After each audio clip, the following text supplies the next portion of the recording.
جب میرا موڈ بہت زیادہ آف ہوتا ہے تو واحد یہ ایک ایسا کام ہوتا ہے جس کو کرنے سے نا میرا موڈ بالکل صحیح ہو جاتا ہے. اور بھائی صاحب کوکنگ کرنا بھی نا کسی آرٹ سے کم نہیں ہے, اور کوکنگ کرنے سے ہی نا میرا موڈ بالکل فریش ہو جاتا ہے. اور سچ بتاؤں نا, مجھے کسی چیز کی کریونگ ہو رہی ہو نا تو میں دوسروں کی طرف نہیں دیکھتی رہتی کہ ہاں جی فلاں اٹھ کے مجھے یہ چیز بنا کے دے دے, یہ چیز بنا کے دے دے. میں خود اپنے لیے وہی چیز بنا لیتی ہوں جس کی مجھے کریونگ ہو رہی ہے. اسی لیے لڑکیوں کوکنگ بہت زیادہ مست ہے. اور جس بھی چیز کی آپ کو ریسیپی چاہیے ہوتی ہے نا تو آپ لوگ مجھے کمنٹس کر لیا. اور میں آپ لوگوں کو اپنی ایک سٹوری سناتی ہوں.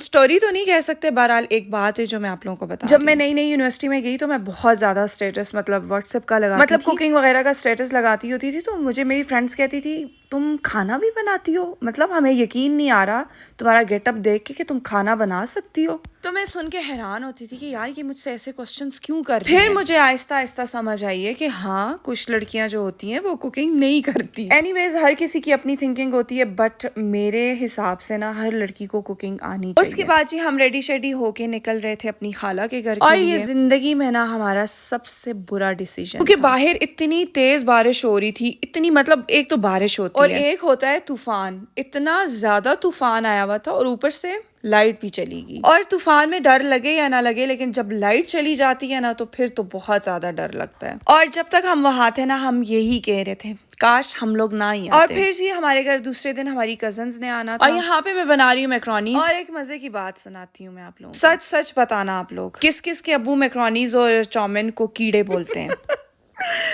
میں تو جب بھی چاؤمین بناتی ہوں نا میرے ابو یہی کہتے ہیں یہ کیڑے میں نہیں کھاتا. اور میں اپنے ابو کو ہمیشہ سمجھا کے تھک جاتی ہوں کہ ابو یہ میدے کے بنے ہوئے ہیں, لیکن میرے ابو پھر بھی نہیں سنتے. اور اکثر گھروں میں یہی ہوتا ہے کہ ان کے پیرنٹس جو ہوتے ہیں نا وہ ایسی چیزیں نہیں کھانا پسند کرتے. میری امی کو تو ماشاءاللہ سے جو چیز دو وہ کھا لیتی ہیں, لیکن میرے ابو کو نا ہر چیز ہم نہیں دے سکتے کھانے کے لیے. اور یہاں پہ ہم نے بنا لی تھی لبی شیری, اور اتنے مزے کی آؤٹ کلاس قسم کی بنی تھی نا. اور جس کو ریسیپی چاہیے وہ کمنٹس میں بتائے جی, میں پھر ریسیپی اپلوڈ کر لوں. اور یہاں پہ میری کزن کی بیٹیاں کہہ رہی تھی کہ ہمارے لیے فرائز لازمی بنانے ہیں, کیونکہ بچوں کو فرائز بہت پسند آتے ہیں. بچوں کو کیا پسند آتے ہیں, میں خود بچی ہوں, مجھے بھی بہت زیادہ پسند ہے. اس کے بعد جی ہم چلے گئے تھے اپنی نند کی طرف. یہ ہم گھر والے تھے لیکن نند صرف وہ میری ہے. اور میری نند مطلب میں اب اس کا نام ہی لوں گی حلیمہ. جیسے وہ پکوڑے بناتی ہے ماشاءاللہ ماشاءاللہ, مطلب میں کیا کوکنگ کرتی ہوں یہ تو آؤٹ کلاس ہی کرتی ہے.